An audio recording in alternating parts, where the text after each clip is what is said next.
Hello guys, and welcome to the first episode in a new playthrough here in European Vassal EU4 with the Anbennar mod.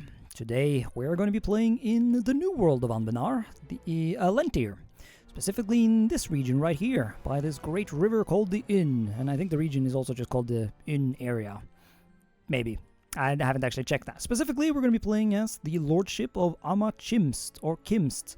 I don't actually know how you're supposed to say it, so yeah. This whole area used to be controlled by like this big unified empire that you can reform. However, reforming it will prove difficult because of some special mechanics along this river. Now, we are Ruinborn elves in this area, but I think canonically the elves or Ruinborn elves in this area are basically like, they look almost exactly the same as like quote-unquote normal elves back in like Canor over here. And they have no real relation to like the stuff that happened before, you know, the big thing went boom over here, as there are no real ruins of the precursor empire in this area. And so we are basically just hanging out in a sort of medieval world after the, I don't know, comparing the Unic Empire to the Roman Empire might be a bit of a stretch, but there is a sort of pseudo-Sparta over here in Malaknar, although the dragon worshippers, I don't know how they would fit into my comparisons. Regardless, let's just get into the game and I'll explain that mechanic I mentioned. Now, that special mechanic is this. It is the fact that we suffer from a disease called Inic diplomacy, where province war score cost is 500% plus, so taking land directly is really difficult, and instead what you're supposed to do is to create vassals and create a proper feudal lordship or kingdom, or what are we called? Lord. We're just called Lord, okay. To help you with that, you got, or to make it look more coherent, you can make all your vassals the same color, which we might as well, which is why our vassal over here, or Eu4, or no, that's definitely not Eu4, Once again, pronunciation, not entirely sure how it works. But yeah, they're basically like sort of independent. They're very much autonomous vassals, and you can't annex them. In order to do that, you need to have a bunch of vassals, so you can boost your religious authority, so you can reform the religion, and then you can turn them into normal vassals and annex them. If you want to. Well, I think you kind of would want to have to. Well, no, you can restore the Unic Empire if we want to do that. There's also, you can also unify just the northern region, although I don't know if those are mutually exclusive.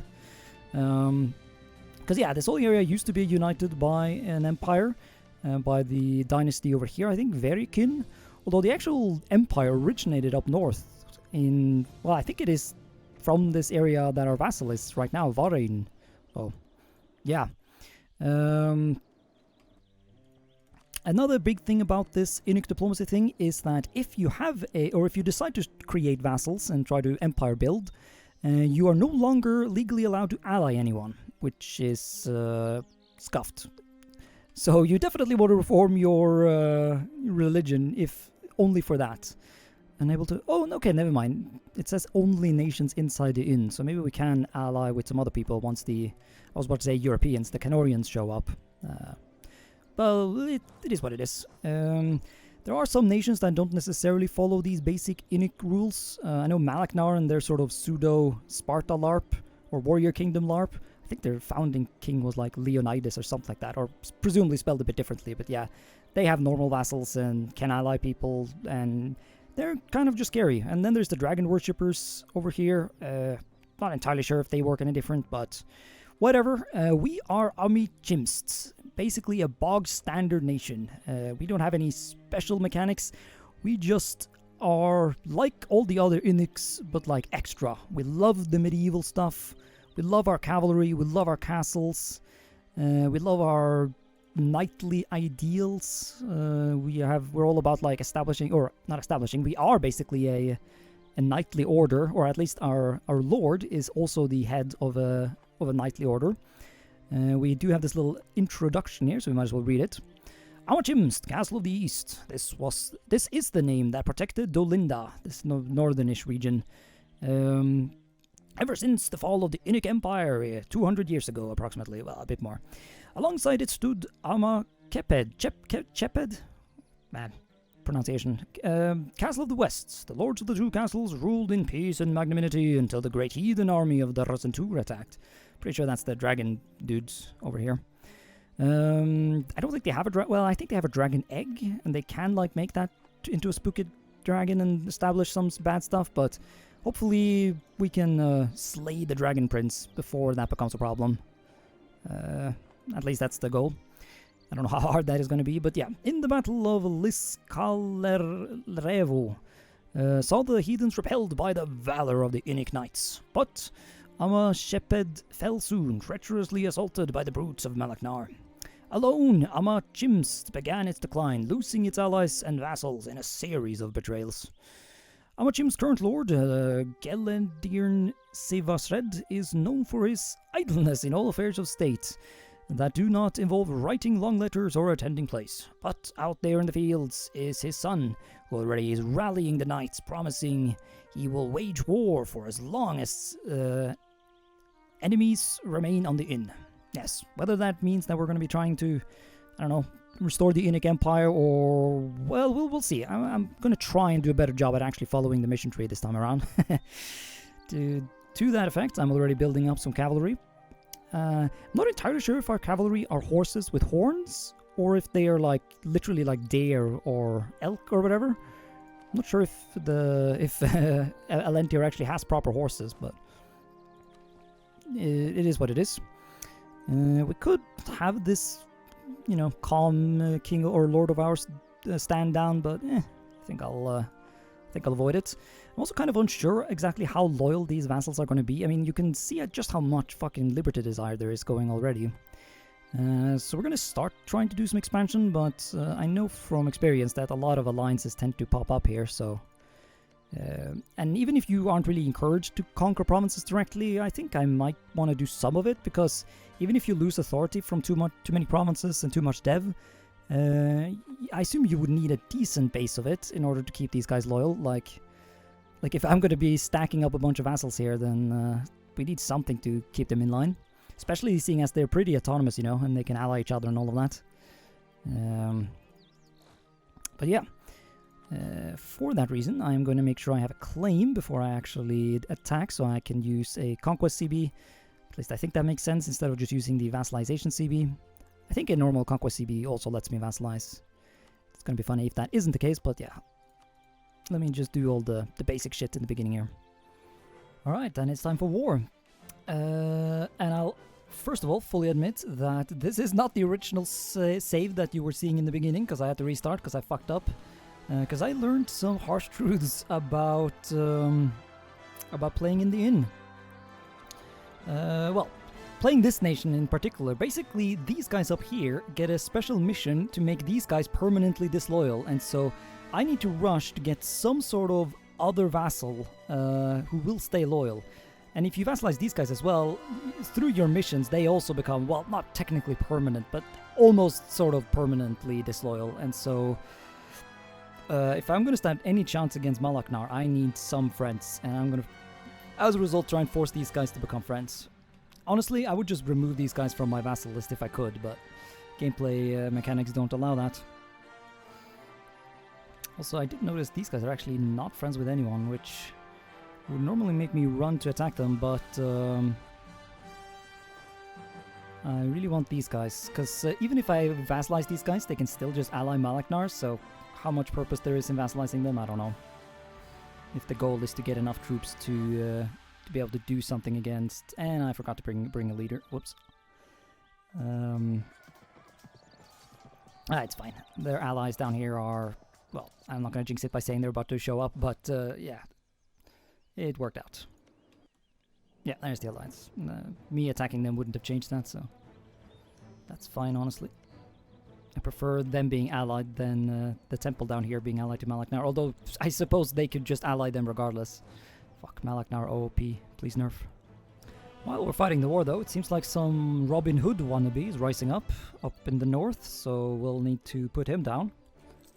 Rest in peace my money. Yeah, I didn't even bother getting cavalry, even if I think I showed up building cavalry at the start of this video. Sorry about the timeline confusion, but yeah. The cavalry is just not worth it, and you're so broke as this nation. Or as any inn nation, I suppose.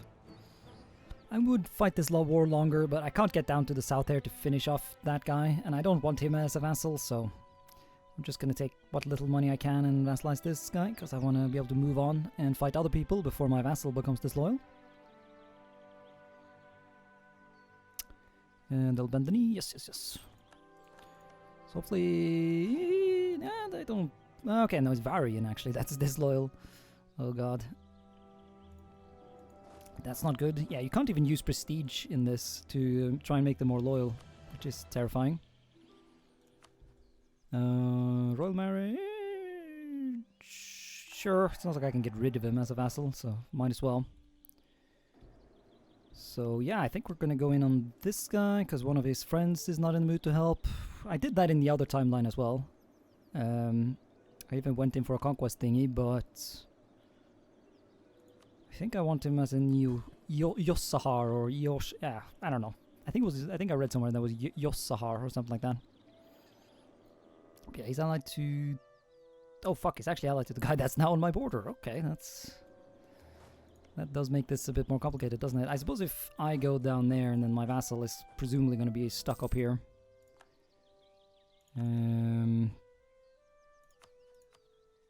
I can deck on him directly as well. I can just make them both co-belligerents. I feel like vassalizing all of those guys though might be a mistake, but eh. Once again, this guy's going to be disloyal no matter what I do, so... If I can just get a lot of these guys and like try and keep them somewhat loyal for a second at least, then... Who knows? Maybe we can, or maybe I can feed some of the land to my other Yossahar and make him loyal that way. Yeah, because he stays at temple, so... Which I guess is fine. Yeah. Not looking gift horses in mouth or whatever. Let's have ourselves a war. Except for the fact that I defunded my army a bit, so let's get that back up. Right, Hail in. Last time I decked on some of these guys as well. The Malaknaris decked on the same guys that I am decking. Okay, that sentence was a bit clumsy, but basically when I went in on these guys, the Malaknaris went in as well, so hopefully that'll simplify things. Even if it means I can't really make them a vassal. And these guys are going to make it really hard for me to get to them, aren't they? Yeah, bruh, can I even... I can't even catch them, can I? Oh no, there we go, I caught them. I just needed to jinx it. Ooh, yeah, army's not doing too hot since we have... oh, never mind, I will be able to catch them, nice. Ooh, perfect. I was about to jinx it again by saying, oh man, this is going much better than my first run. Good thing I caught myself. Oh, and my unready king died. There was actually an event I got in the alternate timeline about overthrowing this king as the guy I'm playing as now, but yeah. Just dump them in the river. Yeah, so we have to send them on a boat down the river. But I don't want to pay a lot of money, so... Let's not. And yeah. My vassals are officially disloyal, although for some reason he's still sieging over here. I guess because he has a claim on it. Never mind, they just became more loyal. Okay, cool. Maybe this guy... Yeah, there we go. Okay, maybe now we can siege. Wedokin... Oh fuck, what is this? The video... What? We can help a tribe win their feud for defending our border? No? I mean, that sounds like a good idea. I assume that's going to come backfire me. It's going to backfire on me that I didn't do that, but... Oh yeah, here comes the karma. It's a meddling year. But like, oh yeah, here comes... Oh no, it's someone else invading Gireb Nishdesh. Huh. But seriously, stop these events that make me lose money. I straight up don't have money to give. Our party didn't make it. Ah. Well... Oh, -3 stability? Holy shit. Well, that's... okay. Karma taken. Or karma acquired. I get it now. Don't do that.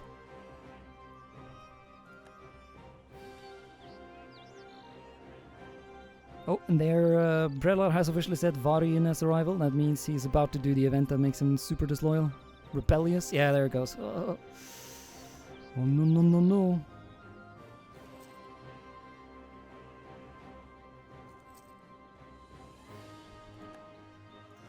Maybe, hopefully we can get some of the... Ah, fuck. But now that he's angry, these other guys are gonna be angry as well. Not good.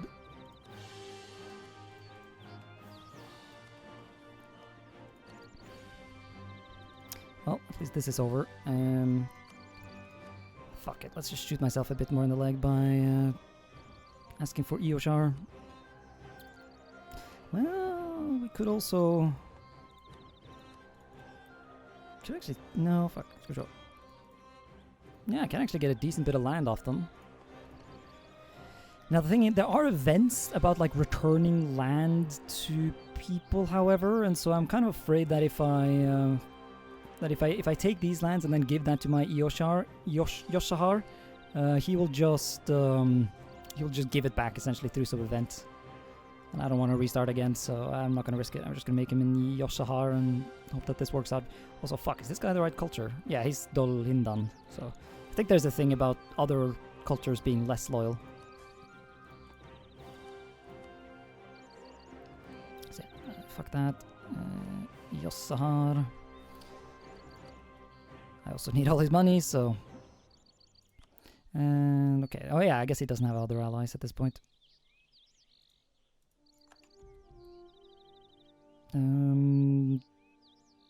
Yeah, there we go. Good stuff. The pink grows. And I guess there's no point in making this guy a Eu4. Fuck, actually, was there a mission that required him to be Eu4? No, there seems to be a thing where he can not exist and be owned by other stuff, so yeah, I should be able to just take this province directly. I'm afraid that if I make him a vassal, he'll just, like, I'll be dragged into this war, which I don't really feel like, so...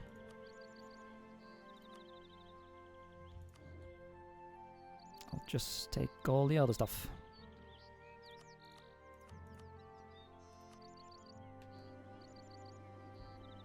And hopefully get some force limits so I can... Oh fuck, I don't have admin though. Oh yeah, this is not optimal. I'm actually going to try and dev a bit. Both Diplo and manpower stuff in the hope of getting some more force limit. And I guess I had a mission for it as well, so... This does mean we're going to be lagging on Miltech, but I'm just going to cope and seed and hope that's fine.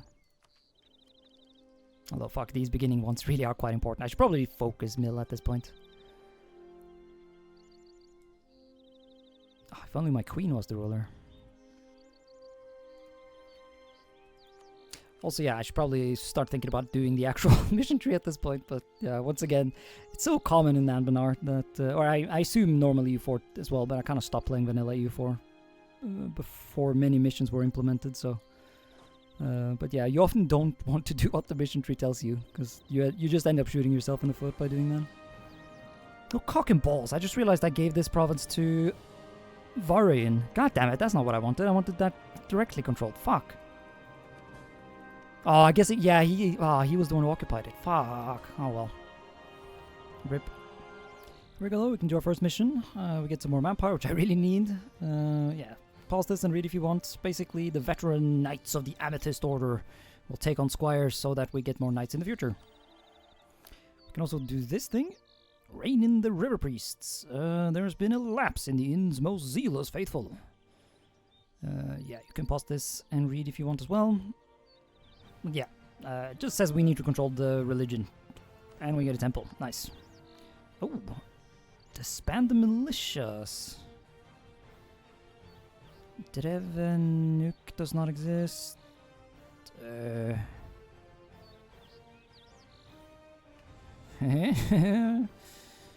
Well, pause this and read as well. But yeah, I guess we can think about attacking Malaknar now. I'm gonna go... Oh, it's something about this stuff. Oh, never mind, that's the guy we vassalized, derp. But yeah, okay, cool. I totally planned that. Not gonna take it quite yet, though.